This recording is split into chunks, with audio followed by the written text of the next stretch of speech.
আল্লাহর নবী সাহাবী হযরত ওমর রাদিয়াল্লাহু আনহু বলেন, ইয়া রাসূলুল্লাহ, ইয়া হাবিবাল্লাহ, আল্লাহর নবী গো, জানতে চাই কোন মদিনার বাহাদুর যদি আপনাকে মন্দ বলে থাকে, আমি ওমর ওয়াদা দিলাম বদলা গ্রহণ না করু, একটা কদম সামনের দিকে বাড়াবো না। আল্লাহ রাসূল ডাক দিয়ে বলেন, রে আয়েশা, দরজা খুলে দিও না। দরজা যদি খুলে দাও তাহলে আমি আমার গুনাহগার উম্মতের জন্য কাঁদতে পারবো না। ওমর ব্যর্থ হয়ে চলে গেলেন।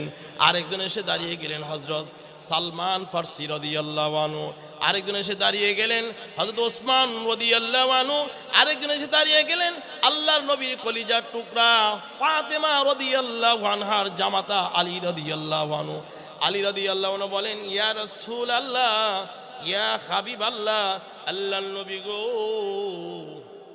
দরজাটা খুলেন, জানতে চাই কোন মদিনার বাহাদুর যদি আপনাকে মন্দ বলে থাকে, আমি আলী ওয়াদা দিলাম বদলা গ্রহণ না করে একটা কদম সামনের দিকে বাড়াবো না। ওসমান ওই কথা বলেন। ওসমান রাদিয়াল্লাহু আনহু বলেন, ইয়া রাসূলুল্লাহ, ইয়া হাবিবাল্লাহ, আল্লাহর নবী গো, দরজাটা খুলেন, জানতে চাই কোন মদিনার বাহাদুর যদি আপনাকে মন্দ বলে থাকে, আমি ওসমান ওয়াদা দিলাম বদলা গ্রহণ না করে একটা কদম সামনের দিকে বাড়াবো না। আল্লাহ রাসূল ডাক দিয়ে বলেন, রে আয়েশা, দরজা খুলে দিও না। দরজা যদি খুলে দাও তাহলে আমি আমার গুনাহগার উম্মতের জন্য কাঁদতে পারবো না। ওসমান আলী ব্যর্থ হয়ে চলে গেলেন। আল্লাহ নবী সাহাবী আরেকজন এসে দাঁড়িয়ে গেলেন, যার নাম হয়েছেন হযরত সালমান ফারসি রাদিয়াল্লাহু আনহু। সালমান ফারসি রাদিয়াল্লাহু আনহু ইসলাম ধর্ম গ্রহণের বয়স ছিলেন 120 বছর বয়স ছিলেন। সালমান ফারসি রাদিয়াল্লাহু আনহু বাড়ি ছিলেন পারস্য, উনি একজন বাদশার ছেলে ছিলেন।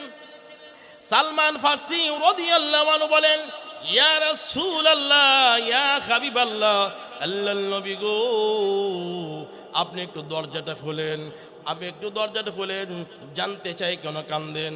আপনি বলেছেন, আনা সালমান মিন্নি, সালমান আপনার পরিবার দলভুক্ত। ওগো নবীজি, একটু দরজাটা খোলেন, জানতে চাই কোন মদিনার বাহাদুর যদি আপনাকে মন্দ বলে থাকে, আমি সালমান ওয়াদা দিলাম বদলা গ্রহণ না করে একটা কদম সামনের দিকে বাড়াবো না। সালমান ব্যর্থ হয়ে চলে গেলেন। আরেকজন এসে দাঁড়িয়ে গেলেন হযরত ফাতেমা রাদিয়াল্লাহু আনহা, দাঁড়িয়ে গেলেন, ইয়া রাসূলুল্লাহ, ইয়া হাবিবাল্লাহ, ওগো আল্লাহর নবী, আপনি ভাবতে পারেন ওমর, ওসমান, আলী, না না, আমি আপনার কলিজার টুকরা ফাতেমা রাদিয়াল্লাহু আনহা। দরজাটা খুলেন, কেন জানতে চাই। আজ কয়েকদিন হয়ে গেলেন হাসান এবং হুসাইনের কোনো খোঁজ খবর নেন না, তার কারণ কি জানতে চাই। আল্লাহ রাসূল ডাক দেয়া বলেন, রে আয়েশা, দরজা খুলে দিও না। দরজা যদি খুলে দাও তাহলে আমি আমার গুনাহগার উম্মতের জন্য কাঁদতে পারবো না। সালমান ব্যর্থ হয়ে চলে গেলেন। ফাতেমা রাদিয়াল্লাহু আনহা হুজরাই খানায় প্রবেশ করে ডাক দেয়া বলেন, ওগো আমার আব্বাজান, কেন কাঁদেন, তার কারণ কি জানতে চাই। ওই সময় আল্লাহর নবী ডাক দেয়া বলেন, হে ফাতেমা, শোনো, 3 দিন আগে আমার কাছে জিবরাইল আলাইহিস সালাতু ওয়াস সালাম এসেছিলেন, জাহান্নামের বিবরণ দিয়েছেন। আমি আল্লাহর রাসূল বরদাস্ত করতে পারি নাই, এই জন্য আমি পেরেশান হয়ে গেলাম। সুবহানাল্লাহ। জিবরাইল আয়াত নিয়ে নাজিল হয়ে গেলেন। আয়াতটা হলো কি, ফাবাশশিরহু বিআযাবিন আলীম।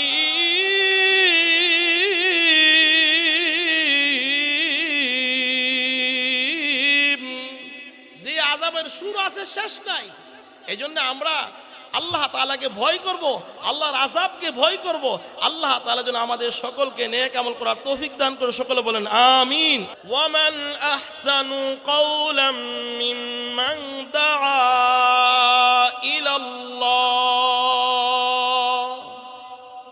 1 নম্বর, যিনি আল্লাহর দিকে ডাকেন, দা ইলাল্লাহ, আল্লাহর দিকে যিনি ডাকেন। 2 নম্বর, وعمل صالحا, নিজে নেক আমল করে, নিজে নেক আমল করে। 3 নম্বর, وقال إنني من المسلمين,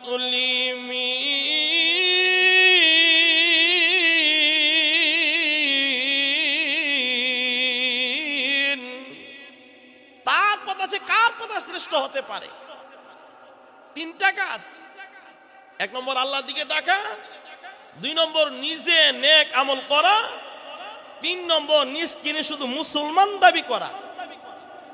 নবীর সাহাবী তার সন্তান দুশমনের হাতে বন্দী হয়ে গেলেন, নবীর দরবারে গেলেন, ইয়া রাসূলুল্লাহ আমার সন্তান তো দুশমনের হাতে বন্দী হয়ে গেলেন, এখন কি করতে পারি? রাসূল তাকে 3টা নসিহত করলেন। কয়টা নসিহত? 3টা। 1 নম্বর ইন্নী আখাফুল্লাহ, আল্লাহকে ভয় করো। 2 নম্বর ওমাই ইয়াতাওয়াক্কাল আলাল্লাহ ফাহুয়া হাসবু, আল্লাহর উপর ভরসা করো। 3 নম্বর লা হাওলা ওয়ালা কুওয়াতা ইল্লা বিল্লাহ। 3টা কথা বলি ছেড়ে দিলেন। সাহাবী চলে গেলেন, বাড়িতে গিয়ে সাহাবী পড়লেন, সাহাবীর বিবি পড়লেন, বলে সাহাবী বলেন, হে বিবি শুনো, আল্লাহর নবী আমাকে বলেছেন 3টা আমল করার জন্য। 1 নম্বর আল্লাহকে ভয় করার জন্য, 2 নম্বর আল্লাহর উপর ভরসা করার জন্য, 3 নম্বর লা হাওলা ওয়ালা কুওয়াতা ইল্লা বিল্লাহ পড়ার জন্য। সাহাবী গিয়ে বললেন, বিবিও পড়তে লাগলেন। কেমন সাহাবী কেমন বিবি, সুবহানাল্লাহ বলি। সাহাবী যখন পড়তে লাগলেন লা হাওলা ওয়ালা কুওয়াতা ইল্লা বিল্লাহ, লা হাওলা ওয়ালা কুওয়াতা ইল্লা বিল্লাহ, প্রথম দিন পড়লেন, দ্বিতীয় দিন পড়লেন, তৃতীয় দিন পড়লেন, চতুর্থ দিনের মাথায় সন্তান দুশমনের হাত থেকে ফিরে আসলেন। গভীর রজনী রাত্রে আসে সন্তান, গভীর রজনী রাত্রে এসে দরজার কড়া নড়ায় আর বলেন, ওগো আমার আম্মা জান আসসালামু আলাইকুম, দরজা খুলুন। দরজা খুলে দেখেন সন্তান গভীর রজনী রাত্রে এসে হাজির হয়ে গেলেন। সন্তান তো আশা শেষ নয়, সন্তানের পিছনে অনেক কারণ রয়ে গেলেন। সন্তানকে জিজ্ঞাসা করলেন, রে বেটা তুমি কিভাবে দুশমনের পাল থেকে ফিরে আসলা? সন্তান জবাব দেই, ওগো আমার আম্মা জান শুনুন, প্রথম দিন হাট প্রহরীদার, দ্বিতীয় দিন আরো হাট, তৃতীয় দিন আরো হাট, চতুর্থ দিনের মাথায় আকাশ বজ্রপাত হওয়ার কারণে প্রহরীদাররা এমন ঘুম দিয়েছেন, তাকে তাদের নাকের কানের শব্দ গুন গুন শব্দ আমার কানে লাগছেন, আমি ফাঁক দিয়ে বের হয়ে গেলাম। সুবহানাল্লাহ বলি। ওগো আমার আম্মা জান শুনুন, আমার পিছনে দুশমনের 40,000 বকরির পাল এবং 4,000 উটের পাল আমার পিছনে চলে আসছেন। জোরে সুরে বলুন সুবহানাল্লাহ। সাহাবী তো আশ্চর্য হয়ে গেলেন। সকালবেলায় নবীর দরবারে গেলেন, ইয়া রাসূলুল্লাহ ইয়া হাবিবাল্লাহ, আল্লাহর নবী গো আমার সন্তান তো দুশমনের হাত থেকে ফিরে আসলেন। ওগো নবীজি আশা তো শেষ নই। ওগো আল্লাহর নবী আমার সন্তান আসার পিছনে অনেক কারণ রয়ে গেলেন। আল্লাহ রাসূল বলেন, রে সাহাবী কি কারণ বলো? সাহাবী ডাক দিয়ে বলেন, ইয়া রাসূলুল্লাহ ইয়া হাবিবাল্লাহ, আল্লাহর নবী গো আমার সন্তানের পিছনে 4,000 উট এবং 40,000 বকরির পাল দুশমনের এসে গেলেন। ওগো নবীজি এখন কি করতে পারি? আল্লাহর রাসূল বলেন, হাত্তা ইয়াতিয়ানি জিবরাইল, জিবরাইল আসার আগ পর্যন্ত অপেক্ষা করো। জিবরাইল এসে বলেন, ওগো আল্লাহর নবী আপনার এই সাহাবীর উটের পাল এবং বকরির পাল সবগুলি মহান আল্লাহ হালাল ঘোষণা করে দিয়েছেন। সুবহানাল্লাহ। আমলটা কি ছিল? ইন্নী আখাফুল্লাহ, আল্লাহকে ভয় করো। 2 নম্বর ওমাই ইয়াতাওয়াক্কাল আলাল্লাহ ফাহুয়া হাসবু, আল্লাহর উপর ভরসা করো। 3 নম্বর লা হাওলা ওয়ালা কুওয়াতা ইল্লা বিল্লাহ। রাসূল এক হাদিসে বলেন, কোন ব্যক্তি যদি লা হাওলা ওয়ালা কুওয়াতা ইল্লা বিল্লাহ দৈনিক কমপক্ষে 100 বার পরে, আল্লাহ রাসূল বলেন তার আমলনামায় 99টা রোগ থেকে বাঁচায় রাখবে। সুবহানাল্লাহ বলি। কত বড় ওষুধ, মাগনা দিছি তো, এটার কোনো দাম নাই। তেহাদা কিনতেন দেখলেন মজা লাগলো হইলে, কারণ আল্লাহ রাসূল বলেছেন যেই ব্যক্তি দৈনিক 100 বার লা হাওলা ওয়ালা কুওয়াতা ইল্লা বিল্লাহ, সবচেয়ে যে বড় রোগটা টেনশন মুক্ত। কি মুক্ত?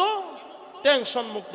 বড় রোগী থাকলে টেনশন লাগেনি, ছেলে বিদেশ হইতেছে না যাইতেছে না টেনশন নেই, ছেলে চাকরি হয়েছে না। আমাদের হিলফুল ফজলের বগাবাড়ির সংকটের অনেক ফলাফল বলে বেকার, বলে হুজুর বেকার ছেলেদের জন্য দোয়া করেন।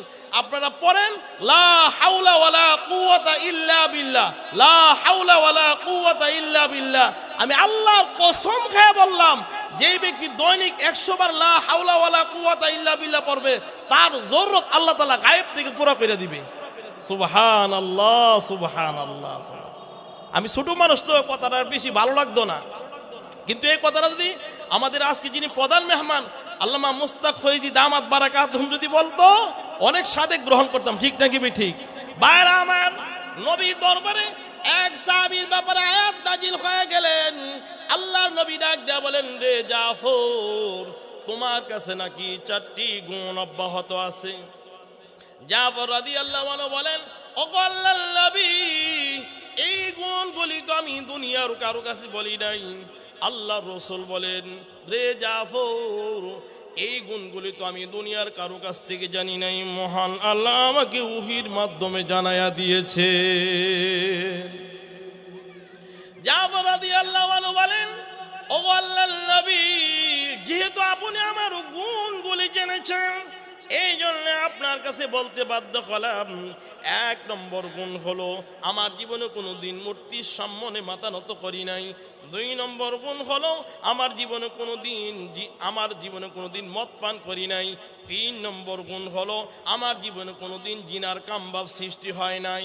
4 নম্বর গুণ হলো, আমার জীবনে কোনো দিন মিথ্যা কথা বলি নাই। আল্লাহ রাসূল বলেন, রে জাফর, এই গুণগুলি মহান আল্লাহ পছন্দ করে আমার কাছে ওহীগুলি নাজিল করেছে। সুবহানাল্লাহ। সাহাবী গুণ আল্লাহ পছন্দ করে ওহী নাজিল করছে। বাইরা আমার, ইমাম আবু ইউসুফ রাহমাতুল্লাহি আলাইহি, ওনার অল্প বয়সে ওনার আব্বা দুনিয়া থেকে বিদায় হয়ে গেলেন। মা আর ছেলে পরামর্শ করতে লাগলেন, রে বেটা, তোর আব্বা অল্প বয়সে দুনিয়া থেকে বিদায় হয়ে গেছে, তুই তো অবুঝ সন্তান, তোর তো রুজি রোজগার করার দরকার, এমন বয়সও নাই যে রুজি রোজগার করতে পারবা। মা আর ছেলে সন্তানকে পরামর্শ করে দুফির দোকানে পাঠায়া দিলেন। কোথায়? দুফির দোকানে কাপড় ধৌত করার জন্য পাঠায়া দিলেন। আসা যাওয়ার পথে ইমামে আজম আবু হানিফা রাহমাতুল্লাহি আলাইহি ডাক দিয়া বলেন, রে বেটা, তুমি কি কাজ করো? ওই সময় অবুঝ বাচ্চা এতিম ছেলে জবাব দেয়, হুজুর, আমি দুফির কাজ করি, আমার আব্বা অল্প বয়সে দুনিয়া থেকে বিদায় হয়ে গেছে, কি করব? ঘরে চাউল নাই, পেটে ভাত নাই, আমার মা আমাকে দুফির কাজের জন্য পাঠায়া দিয়েছে। ইমামে আজম আবু হানিফা রাহমাতুল্লাহি আলাইহি ডাক দেয়া বলেন, এতে ভালো কাজ শিখবা? বলে, হ্যাঁ, এতে ভালো কাজ শিখবো। কি কাজ বলুন? বলে, এলেম শিখবানি? বলে, হ্যাঁ, শিখবো। তুমি এলেম শিখলে মহান আল্লাহ তোমার জন্য পেস্তার তৈরি ফালুদা আল্লাহ ব্যবস্থা করে দিবেন। সুবহানাল্লাহ। পেস্তার তৈরি ফালুদা ছেলের জন্য কথা কইছে, মার কাছে গিয়ে কইছে, মা কইছে, পুত্রে, হুজুরে কইছে কথা, ইটা আমরার গরনের চাউল ফেডে নাই বাত, আমরা আবার কি দিন ধর্ম শিহাম, এটা আমরার পক্ষে সম্ভব না। আচ্ছা হুজুরকে আমি জিজ্ঞাসা করব, হুজুর আপনি বলে কইছেন আমার ছেলে দিন শিখতে পারলে পেস্তার তিনি ফালুদা আল্লাহ ব্যবস্থা করে দিবেন, তাই নাকি? বলে, হ্যাঁ, আপনার ছেলে দিন শিখতে পারে তাহলে পেস্তার তিনি ফালুদা আল্লাহ ব্যবস্থা করে দিবেন। ইমাম আবু ইউসুফ রাহমাতুল্লাহি আলাইহি দিন শিখতে শিখতে এমন পর্যায়ে চলে গেলেন, তদানীন্তন সময় প্রধান বিচারপতি হয়ে গেলেন। সুবহানাল্লাহ। প্রধান বিচারপতি। সুবহানাল্লাহ। প্রধান বিচারপতিকে দাওয়াত করলেন কে? বাদশাহ হারুন রশিদ দাওয়াত করলেন। বাদশাহ হারুন আর রশিদ দাওয়াত করলেন। বাদশাহ হারুন রশিদের দাওয়াতে গেলেন, গ্রহণ করলেন। গেলেন, যাওয়ার পরে গালিসা বিছানো দেন না, কি শান শকত করছে আমাদের জন্য, আলী শান বিছানো, শান শকত বিছানো যখন করলেন, বিছানো করার পরে তখন প্রথম মেহমানদারিটা দিলেন কিটা? পেস্তার তিনি ফালুদা। হায় আর মুস্কি মুস্কি হাসে, বলে, মহারাজ, এই খাবারটা কি খাবার? তখন বলেন, এই খাবারটা পেস্তার তৈরি ফালুদা। বলে, তাই নাকি? বলে, হ্যাঁ, পেস্তার তৈরি ফালুদা। বলে, হ্যাঁ। মুস্কি মুস্কি হাসে আর বলে, এইগুলিকে আপনার রাজমহলে কি সবসময় তৈরি করা হয়? বলে, না, মাঝে মাঝে তৈরি করা হয়, মাঝে মাঝে তৈরি করা হয়। তো তৈরি করার পরে খাবার দাবার দিন, খাওয়া দাওয়ার পরে মুস্কি মুস্কি হাসে আর বলেন, তখন বাদশাহ রশিদ বলেন, আজ থেকে প্রতিদিন আপনার জন্য প্রতিদিন নিয়মিত পেস্তার তৈরি ফালুদা চলমান থাকবে। সুবহানাল্লাহ বলবেন না? এলেম শিখলে লাভ না লস? কি পরিমাণ লাভ!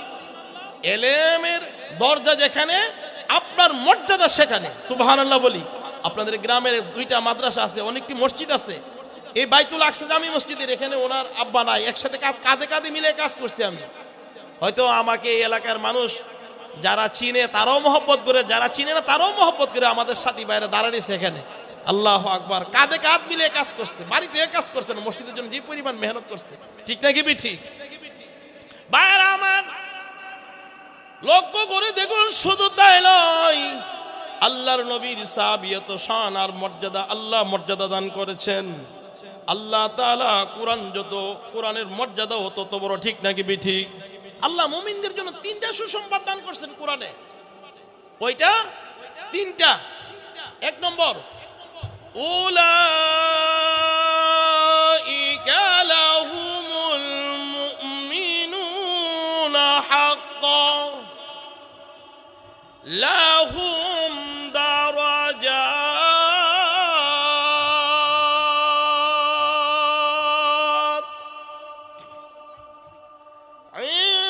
ইনদা রাব্বিহিম ওয়া মাগফিরা ওয়া রিজকুন কারীম।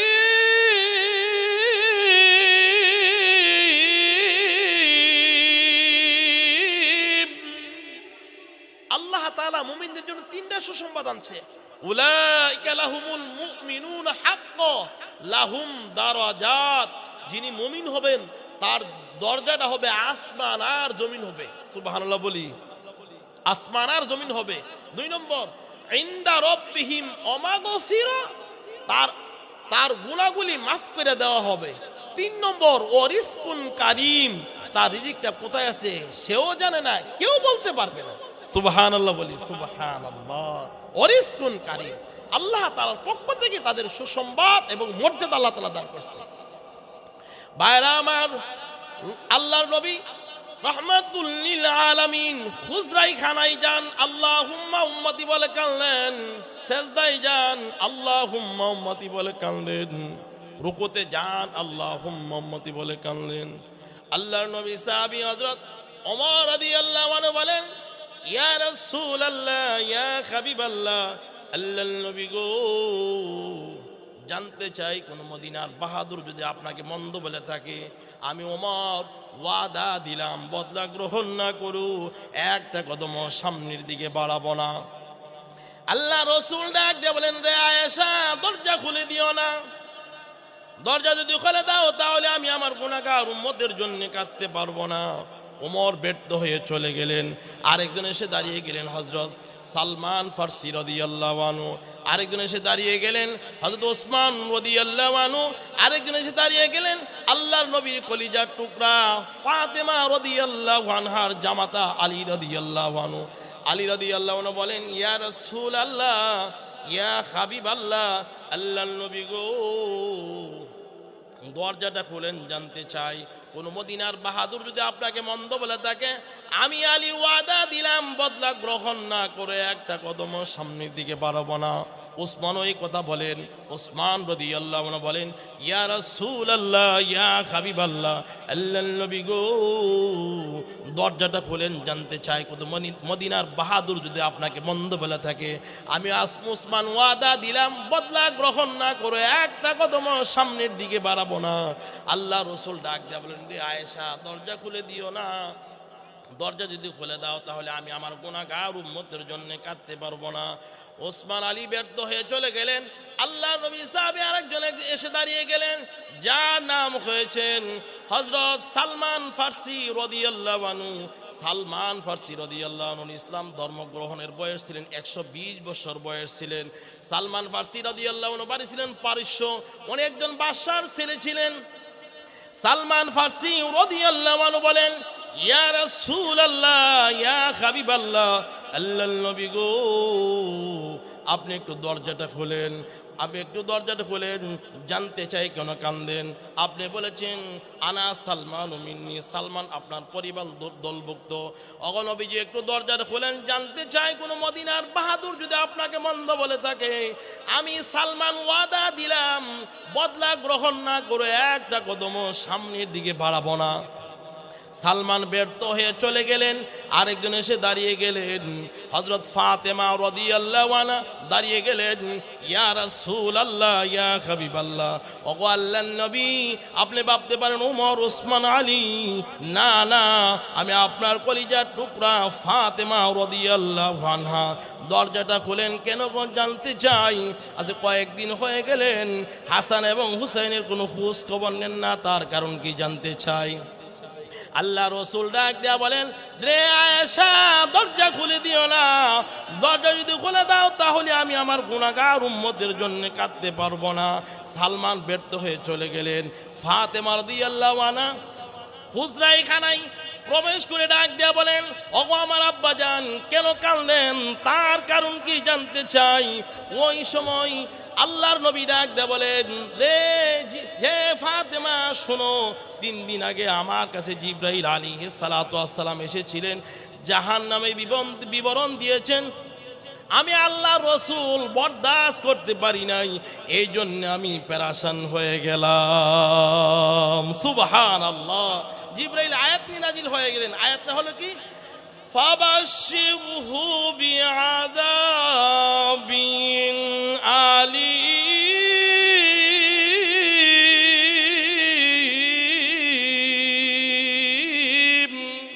যে আযাবের শুরু আছে, শেষ নাই। এই জন্য আমরা আল্লাহ তাআলাকে ভয় করব, আল্লাহর আযাবকে ভয় করব।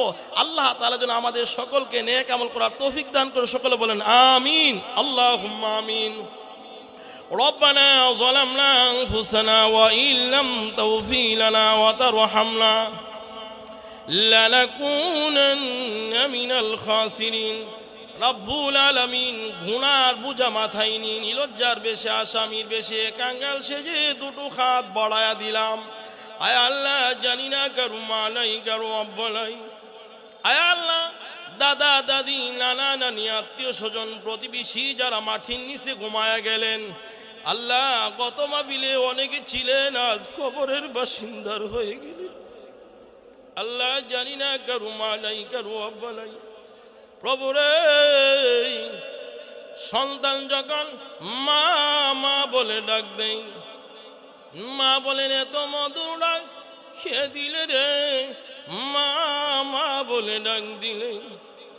আয় আল্লাহ, সন্তান যখন আব্বা আব্বা বলে ডাক দিয়ে মুখটা ভরপুর হয়ে উচ্চারণ হয়ে আসে।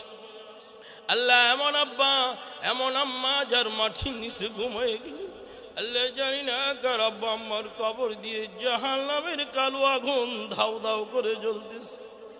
আয় আল্লাহ, কত মানুষ ঘুমায় আর উঠে না, কত মানুষ ঘর থেকে বের হয় আর ঘরে ফিরে ঢুকে না।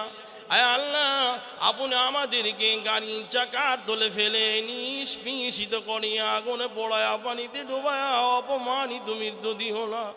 আল্লাহ, মহামারী দিয়া, ক্যান্সার দিয়া, প্যারালাইসিস দিয়া, হার্ট বাল্বকে নষ্ট করিয়া বিছানায় পালাইয়া গড়াগড়ি করাইয়া মৃত্যু দিও না। আল্লাহ, যেদিন মরণ দাও, জুমার দিন সেজদা অবস্থায় মালাকুল মউত পাঠায়া দিও। রব্বুল আলামিন, হিলফুল ফুজুল সংগঠনের অনেক ছেলেরা বেকার রয়ে গেলেন, আল্লাহ তাদের কর্মস্থলের ব্যবস্থা করে দাও। আল্লাহ, এই এলাকার মানুষ, আল্লাহ যারা প্রবাসী আছেন সকলকে আপনি সহি সালামতে রাখিয়েন। আয় আল্লাহ, যারা মাটির নিচে চলে গেলেন তাদের কবরগুলিকে আপনি জান্নাতের টুকরা বানায়া দেন। আয় আল্লাহ, কত মানুষ ঘুমায় আর উঠে না, কত মানুষ ঘর থেকে বের হয় আর ঘরে ফিরে ঢুকে না। আয় আল্লাহ, আপনি আমাদেরকে গাড়ি চাকার তলে ফেলে নিষ্পিষিত করে আগুনে পোড়ায়া পানিতে ডুবায়া অপমানিত মৃত্যু দিও না। আল্লাহ, মহামারী দিয়া, ক্যান্সার দিয়া, প্যারালাইসিস দিয়া, হার্ট বাল্বকে নষ্ট করিয়া বিছানায় পালাইয়া গড়াগড়ি করে মৃত্যু দিও না। আয় আল্লাহ, গুনার ভুজা মাথায় নিয়ে ওয়ালা নেকি হইতে দূর, তোমার নাম গফুর। হেলাই হেলাই দিন কাটাইলাম ওয়ালা বুকের জীবন কেমন করিয়া মুরা থাকিব অন্ধকার ভিতর বিবি বাচ্চা ভাই বান্ধব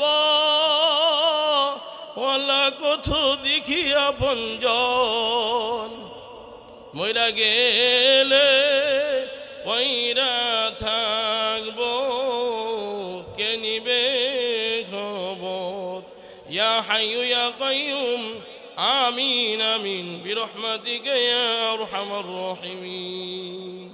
আসসালামু আলাইকুম।